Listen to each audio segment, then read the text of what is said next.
بسم اللہ الرحمن الرحیم اللہم صلی علی سیدنا و نبینا و مولانا محمد و آلہ و اطرتہ بعداد کل معلوم لک۔ احباب محبت، اللہ تعالیٰ کا کرم اور اس کا فضل اور اس کا احسان ہے کہ اس نے ہماری زندگی میں ایک مرتبہ پھر ہمیں ماہ رمضان المبارک کی پرکیف گھڑیاں عطا فرمانے جا رہا ہے۔ یقیناً بر یقین ابھی چند ہی لمحوں کے بعد جو ہے وہ ماہ رمضان مبارک کے پرکیف اور پر نور لمحات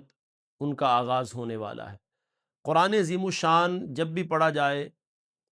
یہ شفا دیتا ہے۔ قرآن جب بھی پڑھا جائے اللہ کی بارگاہ میں اس کی قبولیت ہے۔ وَنُنَزِّلُ مِنَ الْقُرْآنِ مَا هُوَ شِفَاءٌ وَرَحْمَةٌ لِّلْمُؤْمِنِينَ، اللہ نے قرآن میں شفا رکھی ہے مومنین کے لیے، لیکن کچھ گھڑیاں اور کچھ لمحات ایسے خاص ہیں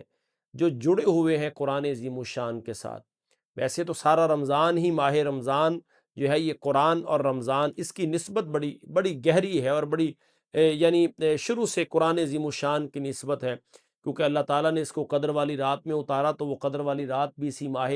مبارک میں آتی ہے۔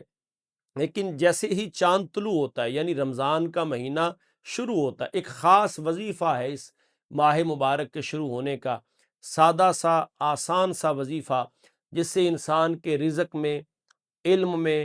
عمر میں، اولاد میں اللہ برکت دیتا ہے۔ یہ اتنا خاص وظیفہ ہے جو اس رات کو کرنے والا ہے، یعنی جیسے ہی آپ کو یہ خبر ملے کہ ماہ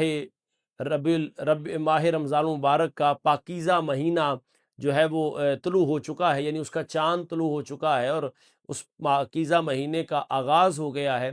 تو بڑا خوبصورت وظیفہ سورہ قدر۔ جی حضرات،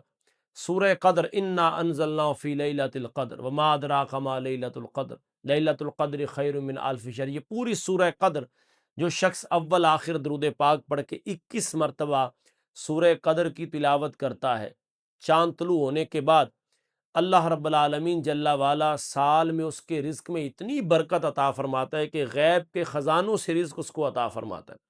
اور اس کے لیے اللہ تعالیٰ رزق کے دروازے کشادہ کر دیتا ہے۔ انسان کے وہم و گمان میں بھی نہیں ہوتا کہ اللہ کہاں کہاں سے اس کو رزق عطا فرماتا ہے۔ تو بڑا خوبصورت یہ موقع ہے، یہ لمحات ہیں کہ میں اور آپ خلاق عظیم کی بارگاہ میں جیسے ہی نماز مغرب کو ادا کریں تو چاند کے طلوع ہونے کا انتظار کریں، جیسے ہی شہادتیں ملیں کہ چاند طلوع ہو چکا ہے، میں اور آپ کثرت کے ساتھ یعنی 21 مرتبہ سورہ قدر کی تلاوت کریں۔ ہوگا کیا کہ اس سورہ قدر کی تلاوت کی برکت سے اللہ تعالی ہمارے رزق میں، ہماری عمر میں، ہمارے علم میں برکت عطا فرمائے گا۔ اللہ مجھے اور آپ کو یہ وظیفہ پڑھنے کی توفیق عطا فرمائے۔ وما توفیقی الا باللہ۔